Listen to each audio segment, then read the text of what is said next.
কালকে আমরা অনুপাত ও সমানুপাত অধ্যায়ে অনুপাত সম্পর্কে একটু আলোচনা করেছিলাম। অনুপাতকে কাকে অনুপাত বলে? যখন সমজাতীয় রাশির তুলনা বোঝায়, অর্থাৎ একই রাশির তুলনা বোঝায়। যেমন হাইট হতে পারে, দৈর্ঘ্য হতে পারে, আরো যে কিছু একই যেগুলো রাশি আছে ওদের মধ্যে তুলনা বোঝালে তাকে কি বলে? অনুপাত বলে। আর এই অনুপাতকে আমরা কিভাবে লিখেছিলাম? a:b আকারে। কি আকারে লিখেছিলাম? a:b আকারে। আর বলেছিলাম a:b কেই a/b আকারে লিখে যায়। a/b এটা কি? একটা ভগ্নাংশ। তাহলে আবার এই a:b এর আমরা a আর b এগুলো কি? a ও b এগুলো হচ্ছে এক একটা পদ। এগুলো আমরা কালকে আলোচনা করেছিলাম। তাহলে a কে কি বলেছিলাম?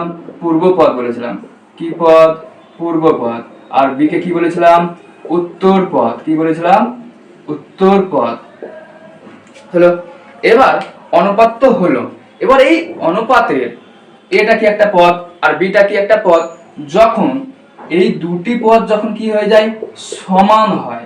যখন কোনো অনুপাতের দুটি পদ সমান হয়, অর্থাৎ ধরে নাও a এর মান 3, ধরে নাও b এর মান 3, তার মানে কি a আর b এর মান কি সমান, তখন এই অনুপাতটা কি বলবো?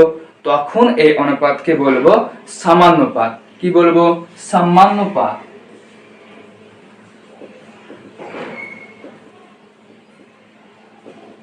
আর সামান্যপাতকে ইংরেজিতে কি বলা হয়? সামান্যপাতকে ইংরেজিতে রেশিও অফ ইকুয়ালিটি বলা হয়। কি বলা হয়? Ratio of equality.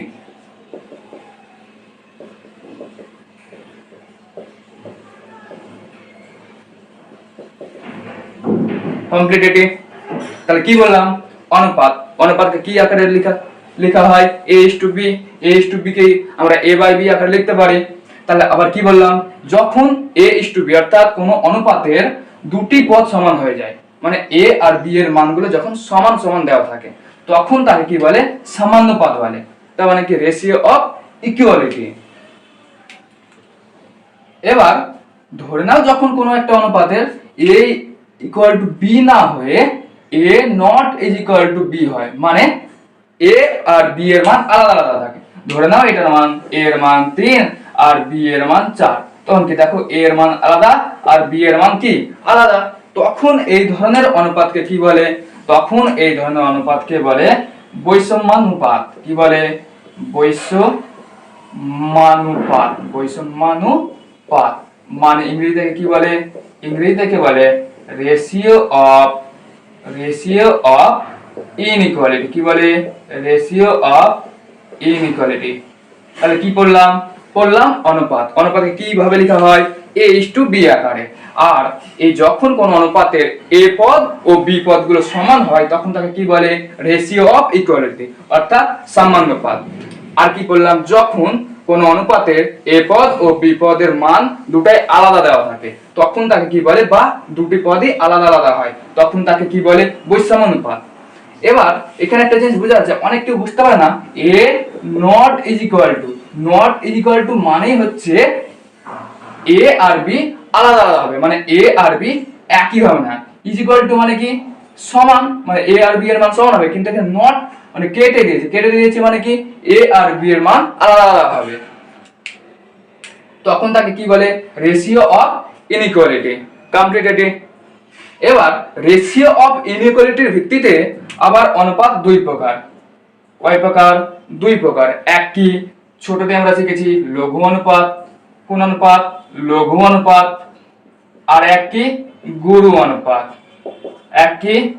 গুরু অনুপাত। কি বললাম? বৈষম্যানুপাতের ভিত্তিতে, অর্থাৎ রেশিও অফ ইনইকুয়ালিটির ভিত্তিতেই আমরা অনুপাতকে দুই ভাগে ভাগ করি। কি? লঘু অনুপাত ও গুরু অনুপাত। ব্যাপারটা হচ্ছে যখন a এর মান যখন কি হয়ে যায়? b এর থেকে ছোট হয়, এটা কি?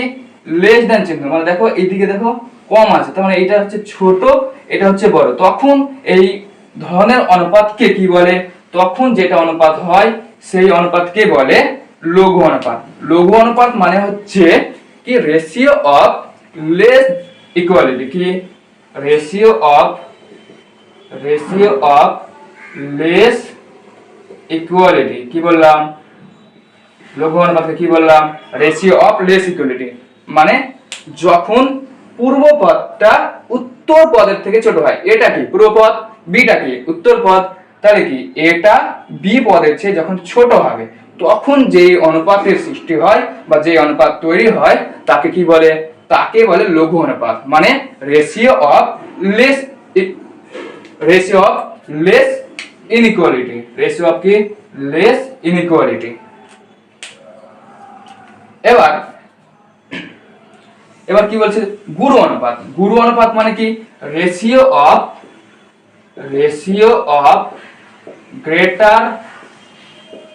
Greater inequality. কি?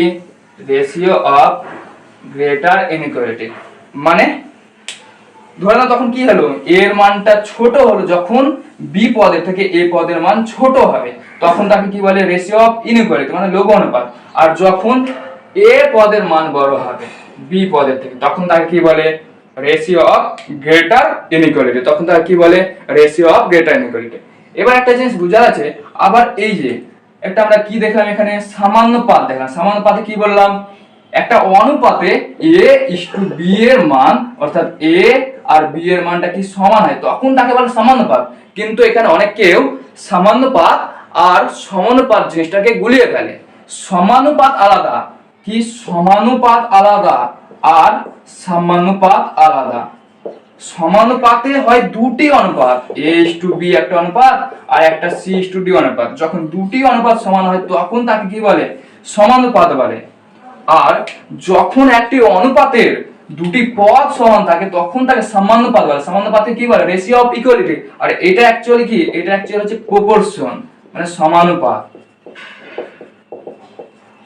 তাহলে তো সবটি বুঝতে পারলে? তো দেখো আবার অনুপাতকে কিভাবে লেখা যায়? a is to b আকারে। আর a is to b কে কিভাবে লেখা যায়? a by b অর্থাৎ ভগ্নাংশ আকারে। a is to b এর প্রথম পদটা কি বললাম? পূর্বপদ। পূর্বপদকে ইংরেজিতে কি বলে? অ্যান্টিসিডেন্ট। আর উত্তর পদকে ইংরেজিতে কি বলে? কনসিকুয়েন্ট। হলো। এবার কি বললাম? যখন কোনো অনুপাতের a is to b কোনো একটা অনুপাতের a ও b অর্থাৎ দুটি পদে কি হয়ে যায়? সমান হয় তখন তাকে কি বলে? সমানুপাত। সমানুপাতকে ইংরেজিতে কি বলে? Ratio of equality.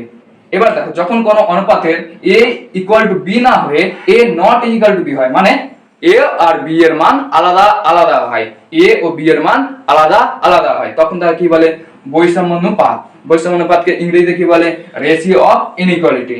এবার রেশিও অফ ইনইকুয়ালিটির ভিত্তিতে আমরা অনুপাতকে কয় ভাগ করি? দুই ভাগে। কি কি? লঘু অনুপাত আর একটা গুরু অনুপাত। লঘু অনুপাতকে ইংরেজিতে কি বলে? Ratio of less inequality. আর গুরু অনুপাতকে ইংরেজিতে কি বলে? Ratio of greater inequality. Complete. কি বললাম? লঘু অনুপাতটা কি বললাম? লঘু অনুপাতটাকে বললাম যখন a পদটা b পদের থেকে অর্থাৎ পূর্ব পদটা উত্তর পদের চেয়ে ছোট হয় তখন তাকে কি বলে? লঘু অনুপাত। আর গুরু অনুপাত কি বললাম? যখন পূর্ব পদটা b পদ অর্থাৎ উত্তর পদের চেয়ে বড় হয় তখন তাকে কি বলে? গুরু অনুপাত অর্থাৎ রেশিও অফ গ্রেটার ইনইকুয়ালিটি। এটা কোন চিহ্ন? গ্রেটার দ্যান চিহ্ন। এটা কোন চিহ্ন? লেস দ্যান চিহ্ন। আর নট ইকুয়াল টু মানে কি? মানে a এর মান আর b এর মান কি হবে? আলাদা আলাদা হবে। আর সামান্যপাত আর সমানুপাতের মধ্যে পার্থক্য কি বললাম? যখন দুটি অনুপাতের দুটি পদ সমান তখন তাকে সামান্যপাত বলে। আর যখন দুটি আলাদা আলাদা অনুপাত মানগুলো সমান হয় তখন তাকে কি বলে? তখন তাকে প্রপোর্শন অর্থাৎ সমানুপাত বলে। কমপ্লিট।